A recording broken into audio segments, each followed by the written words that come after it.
back here on the Yaffee program, News Talk 770 AM, 92.5 FM, WVNN.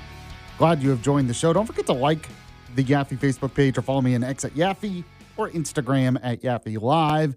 Had someone on X over the weekend saying they were tired of my pessimism when it comes to Iran. I mean, look, I'm just... It's over the weekend, Trump is still threatening to bomb the blank out of them. I mean, can you blame me? Can you blame me? Anyway, let's get to the Alabama headlines right now. We have those Alabama bullet points. Alabama bullet points. Today's headlines from around the Yellowhammer State. Brought to you by Larry's Pistol and Pawn. Number 4 today, Katie Britt blames Democrats over the failed reauthorization of FISA. Said Democrats played politics with people's lives. So U.S. Senator Katie Britt sharply criticized Democrats for blocking the reauthorization of Section 702 of the Foreign Intelligence Surveillance Act, which she said now, because it's expired, it's now endangering American lives by limiting the NSA and the FBI's ability to intercept foreign electronic communications and prevent terrorist attacks. Now, she said this in a recent Fox News appearance. She blamed Democrats for playing politics in retaliation for President Trump's appointment of Bill Pulte as acting director of national intelligence. Now, Trump has later nominated Jay Clayton, who's much more qualified, I guess, especially amid major events like the World Cup being hosted in the U.S. She argued that Democrats shut down the eyes of our intelligence community. So hopefully that can change pretty soon here.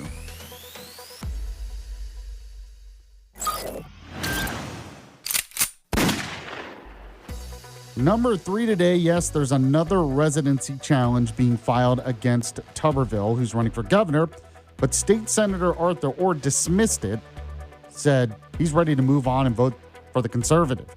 So State Senator Arthur Orr out of Decatur dismissed the latest residency challenge against U.S. Senator Tommy Tuberville.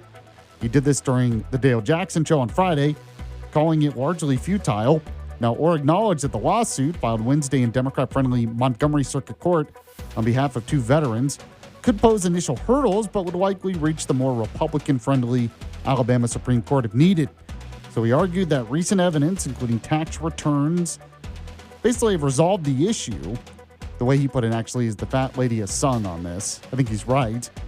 Allowing the campaign to move forward toward the general election.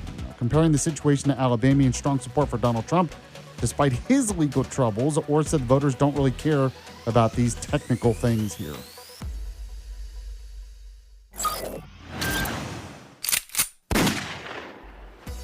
Number 2 today, the Senate panel, or a Senate panel, has advanced the college sports bill that the SEC and Tuberville have openly opposed. So a Senate committee advanced the bipartisan Protect College Sports Act.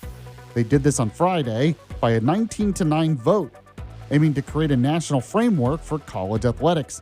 Now, the bill would provide student athletes with name, image, likeness certainty, medical and academic protections, scholarship guarantees, and safeguards for women's and Olympic sports, while limiting athlete transfers, restricting in-season coaching changes, preventing the merger of the top 4 conferences into a super conference, offering limited antitrust protections for the NCAA. Now, Ted Cruz is one of the sponsors, but Tuberville, who, as you know, is a former Auburn coach, also said he has his own bill, the Student Athlete Act, focused only on transfers and eligibility, says the government is trying to reach too far here.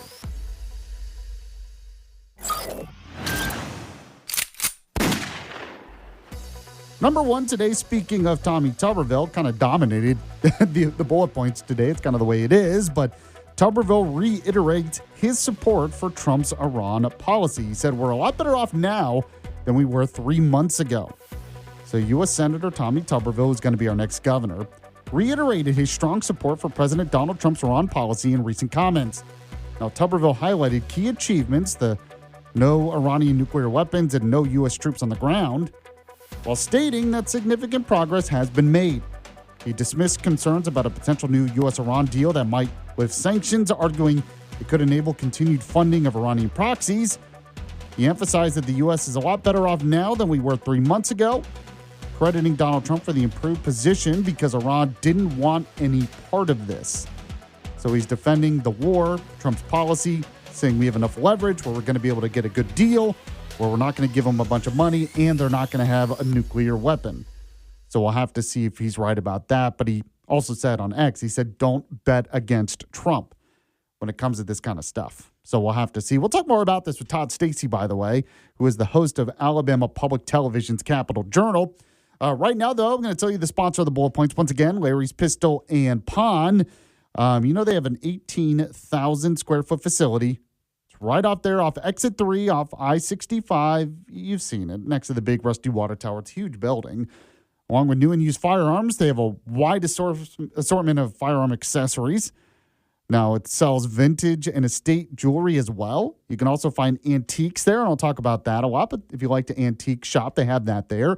They have tools there, musical instruments, clothes, stereo equipment, lawn equipment. I've seen that there, and much, much more at the Madison location of Larry's Pistol and Pawn.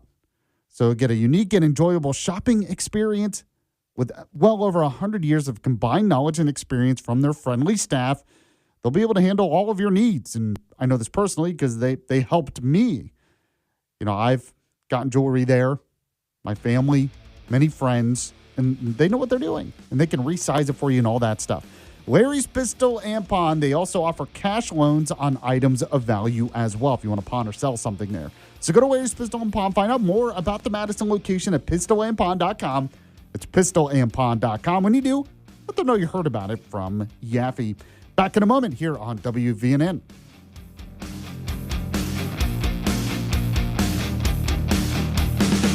You're listening to Yaffee on WVNN. This isn't your average podcast. Do you like party?